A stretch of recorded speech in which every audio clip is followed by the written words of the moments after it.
ಕರೆದಿರ್ತಕ್ಕಂಥದ್ದು ಏನು ಅಹಿಂದ ವರ್ಗ ಇದೆ ಅದು ಈ ಜಿಲ್ಲೆಯಲ್ಲಿ ಚಿಕ್ಕಬಳ್ಳಾಪುರದಲ್ಲಿ ಏನು ನಮ್ಮ ಜನಾಂಗಕ್ಕೆ ಅಂದರೆ ಅಹಿಂದ ವರ್ಗದ ಜನಾಂಗಕ್ಕೆ ಇಲ್ಲಿ ಚಿಕ್ಕಬಳ್ಳಾಪುರದಲ್ಲಿ ಶಾಸಕರಾಗಿರ್ತಕ್ಕಂಥ ಶ್ರೀಯುತ ಪ್ರದೀಪ್ ಈಶ್ವರ್ ಅವರಿಗೆ ಈಗ ಒಂದು ಸಚಿವ ಸ್ಥಾನವನ್ನು ಕೊಡಬೇಕು ಅಂತ ಹೇಳ್ಬಿಟ್ಟು ಈ ಪತ್ರಿಕಾಗೋಷ್ಠಿಯನ್ನ ಕರೆದಿದ್ದೀವಿ. ಕಾರಣ ಇಷ್ಟೇ,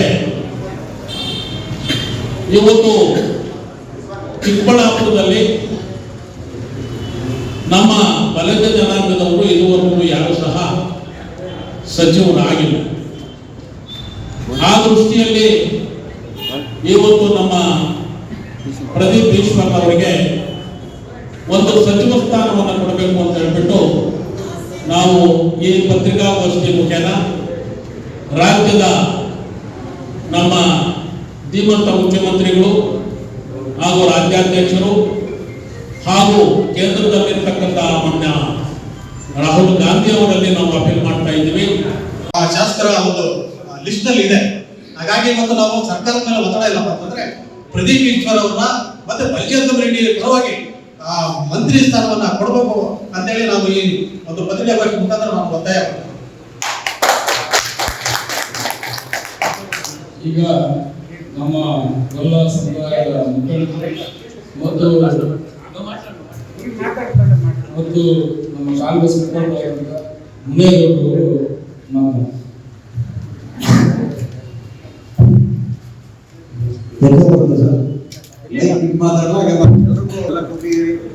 ದೊಡ್ಡವ್ರಿಗೆ ನಾವೆಲ್ಲ ಏನು ಇವಾಗ ಇರ್ತಕ್ಕಂಥವ್ರಿಗೆ ಮುಖ್ಯಮಂತ್ರಿಗಳಿಗಾಗ್ಬೋದು, ಅಧ್ಯಕ್ಷರಿಗಾಗ್ಬೋದು, ಹಿರಿಯ ಮುಖಂಡರಿಗಾಗ್ಬೋದು, ನಾವೆಲ್ಲ ಏನು ವಿಚಾರಗಳನ್ನ ತಿಳಿಸ್ಕೊಡುವಂತ ಇದೆಲ್ಲ ಅವ್ರ ಈಗಾಗಲೇ ಪ್ರಜ್ಞಾ ಬರ್ತಿದ್ದಾರೆ.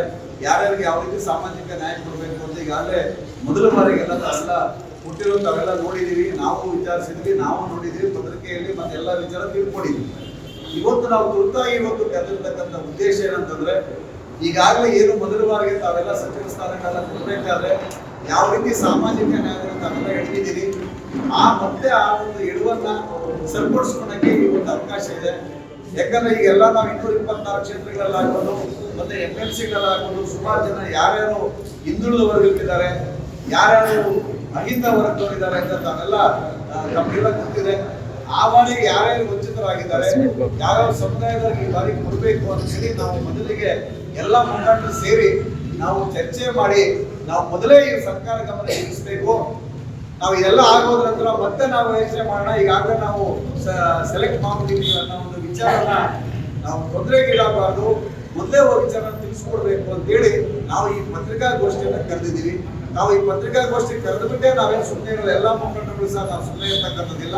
ನಮ್ಮ ಪಕ್ಷದ ಮುಖಂಡರ ಅಧ್ಯಕ್ಷರ ಹಾದಿಯಲ್ಲಿ, ಸೆಕ್ರೆಟರಿ ಅವರ ಹಾದಿಯಲ್ಲಿ, ಪದಾಧಿಕಾರಿಗಳ ಹಾದಿಯಲ್ಲಿ ನಾವು ಈಗಾಗಲೇ ನಮ್ಮ ಚಿಕ್ಕಬಳ್ಳಾಪುರ ಕ್ಷೇತ್ರದ ಏನು ಹೇಳ್ತಾರೆ ಚಿಕ್ಕಬಳ್ಳಾಪುರ ಕ್ಷೇತ್ರದಲ್ಲಿ ನಾವೆಲ್ಲ ಯೋಚನೆ ಮಾಡ್ತಾ ಇದ್ದೀವಿ. ಅಹಿಂದ ಅಂದ್ರೆ ಯಾರ್ಯಾರು ಅಂತ ತಾವೆಲ್ಲ ಯೋಚನೆ ಮಾಡ್ತಾ ಇದ್ದೀವಿ. ನಮ್ಗೆ ಹೆಚ್ಚಾಗಿ ಎಲ್ಲ ಗೊತ್ತಿದೆ. 224 ಕ್ಷೇತ್ರದಲ್ಲಿ ರಿಸರ್ವ್ ಯಾರಿದೆ, ಅಹಿಂದ ಯಾರಿದ್ದಾರೆ, ಜನರಲ್ ಯಾರು ಗೆದ್ದಿದ್ದಾರೆ ನಮ್ಗೆಲ್ಲ ಗೊತ್ತಿದೆ. ಅದನ್ನೇ ನೇರವಾಗಿ ನಾವು ಹೆಸರಿಟ್ಟು ಹೇಳೋದಿಲ್ಲ. ನಾವು ನೇರವಾಗಿ ತಮ್ಮ ಹತ್ರ ಹೇಳ್ತಾ ಇರ್ತಕ್ಕಂಥದ್ದು ಅಹಿಂದ.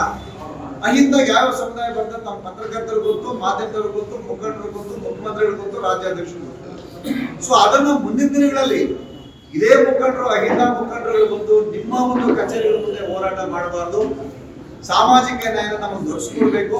ನಾವು ಈಗಾಗಲೇ ವಂಚಿತರಾಗಿದ್ದೀವಿ, ಅನ್ಯಾಯ ಆಗಿದ್ದೀವಿ, ಮತ್ತೆ ಅನ್ಯಾಯ ಆಗೋದು ಬೇಡ ಅಂತೇಳಿ ನಾನೆಲ್ಲ ಮುಖಂಡರು ಸೇರಿ ಈ ಬಾರಿ ನಮ್ಮ ಚಿಕ್ಕಬಳ್ಳಾಪುರ ಕ್ಷೇತ್ರನ ಅಭಿವೃದ್ಧಿ ಮಾಡಬೇಕಾದ್ರೆ ಚಿಕ್ಕಬಳ್ಳಾಪುರ ಕ್ಷೇತ್ರದ ಹಿಂದುಳಿದ ವರ್ಗಗಳ ಒಂದು ಸರ್ಕಾರದ ಸವಲತ್ತುಗಳನ್ನ ನಾವೆಲ್ಲ ಪಡ್ಕೋಬೇಕಾದ್ರೆ, ಹಿಂದುಳಿದ ವರ್ಗಗಳಿಗೆ ಅವೇರ್ನೆಸ್ ಅನ್ನ ಕೊಡ್ಬೇಕಾದ್ರೆ, ಹಿಂದುಳಿದ ವರ್ಗದ ಒಬ್ಬ ವ್ಯಕ್ತಿ ಅಂತ ನಮ್ಮ ಸಚಿವ ಸ್ಥಾನ ಕೊಟ್ಟಿದ್ದಾರೆ, ಶೈಕ್ಷಣಿಕವಾಗಿ, ಆರ್ಥಿಕವಾಗಿ, ರಾಜಕೀಯವಾಗಿ ಎಲ್ಲಾ ರೀತಿಯಾದ ಒಂದು ಮುಂದುವರಿಯಕ್ಕೆ ಒಂದು ಅವಕಾಶ ಆಗುತ್ತೆ ಅಂತೇಳಿ ನಮ್ಮ ಎಲ್ಲ ಮುಖಂಡರ ಒಂದು ಆಸೆ ಆಗಿದೆ.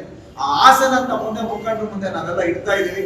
ಆ ಮುಖಂಡರು ತಾವು ಶೀಘ್ರವಾಗಿ ನಾವು ಈಗಾಗಲೇ ನೀವೆಲ್ಲ ಕೊಟ್ಟಿದ್ದೀವಿ, ಸುಮಾರು ಅನುದಾನ ಕೋಟಿಗಟ್ಟಲೆ ಹೋಗಿರ್ತಕ್ಕಂಥದ್ದು ಬೇರೆ ಸರ್ಕಾರದಿಂದ ತಾವೆಲ್ಲ ನೋಡಿದ್ದೀವಿ.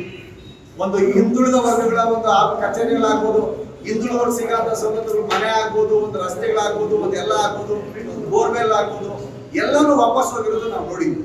ಅದೇ ರೀತಿಯಾದ ನಮ್ಮ ಹಿಂದುಳಿದ ವರ್ಗಗಳು ಸಚಿವ ಸ್ಥಾನ ಇದ್ರೆ ಹಣ ವಾಪಸ್ ಹೋಗಿ ಬಿಡ್ತಾ ಇದ್ರ ಹಿಂದುಳಿದ ವರ್ಗಗಳನ್ನು ಅಭಿವೃದ್ಧಿಗೆ ಒಂದು ಒತ್ತಡ ಕೊಡ್ತಾ ಇದ್ರು, ಹಿಂದುಳಿದ ವರ್ಗಗಳಿಗೆ ಒಂದು ಅವಕಾಶನ ಮಾಡಿಕೊಡ್ತಾ ಇದ್ರು, ಒಂದು ನಿಗಮ ಯಾವುದೇ ರೀತಿಯಾದ ಒಂದು ಅವಕಾಶನ ಮಾಡಿಕೊಡ್ತಾ ಇದ್ರು. ಅದಕ್ಕೋಸ್ಕರ ನಾವು ತುಂಬಾ ಹಿಂದುಳಿದ ವರ್ಗಗಳು ವಂಚಿತರಾಗಿದ್ದೀವಿ.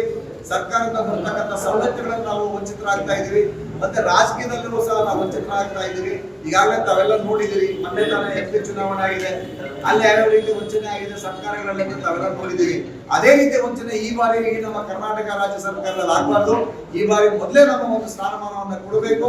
ಸ್ಥಾನಮಾನವನ್ನು ಕೊಟ್ಟು ನಮ್ಮಗಳ ಒಂದು ಜನಾಂಗದ ಅಭಿವೃದ್ಧಿಗೆ ಮತ್ತೆ ಅವರ ಒಂದು ಆಸೆ ಅನ್ನೋದು ಇರ್ತೈತೆ, ಎಲ್ಲಾ ಸಮುದಾಯಕ್ಕೆ ಇರ್ತೈತೆ. ನಮ್ಮ ಸಮುದಾಯದವರು ಒಂದು ಅವಕಾಶ ಸಿಕ್ಕಿದ್ರೆ ನಾವು ಹೇಳೋಂತ ಒಂದು ಅವಕಾಶ, ಎಲ್ಲ ಸಮುದಾಯಗಳು ನಮ್ಮ ಸಮುದಾಯದವರು ಸಚಿವರಾಗಿದ್ದಾರೆ ಅಂತ ಹೇಳೋಂತ ಒಂದು ಅವಕಾಶ ಇರುತ್ತೆ.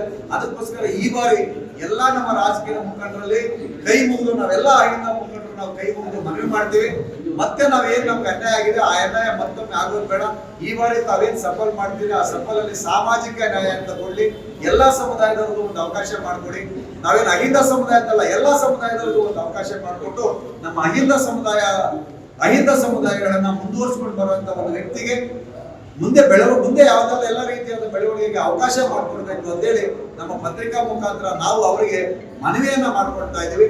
ಈ ಪತ್ರಿಕಾಗೋಷ್ಠಿಯ ಮನವಿಯ ಜೊತೆಗೆ ನಮ್ಮ ಎಲ್ಲಾ ಮುಖಂಡರಿಗೂ ಸಹ ನಾವು ಇಲ್ಲಿ ಪದಾಧಿಕಾರಿಗಳ ಒಟ್ಟಿಗೆ ಹೋಗಿ ಆ ಮುಖಂಡರಿಗೂ ಸಹ ರಾಜ್ಯದ ಮುಖಂಡರಿಗೂ ಸಹ ನಾವು ಮನವಿಯನ್ನು ಸಲ್ಲಿಸಿ ಈ ಬಾರಿ ನಮಗೆ ಅನುಕೂಲ ಮಾಡಿಕೊಡ್ಬೇಕು ಅನ್ನೋ ಒಂದು ಮನವಿಯನ್ನು ಸಹ ತಮ್ಮ ಮೂಲಕ ಮೊದಲೇ ತಿಳಿಸಿ ತದನಂತರನೂ ಸಹ ನಾವು ಮುಗಿಸ್ಕೊಡ್ಬೇಕು ಅಂತ ನಮ್ಮ ಕಾಂಗ್ರೆಸ್ ಪಕ್ಷದ ಎಲ್ಲ ಮುಖಂಡರು ಸಹ ನಾವು ಕೈ ಮುಗಿದು ಮನವಿ ಮಾಡ್ತಾ ಇದ್ದೀವಿ.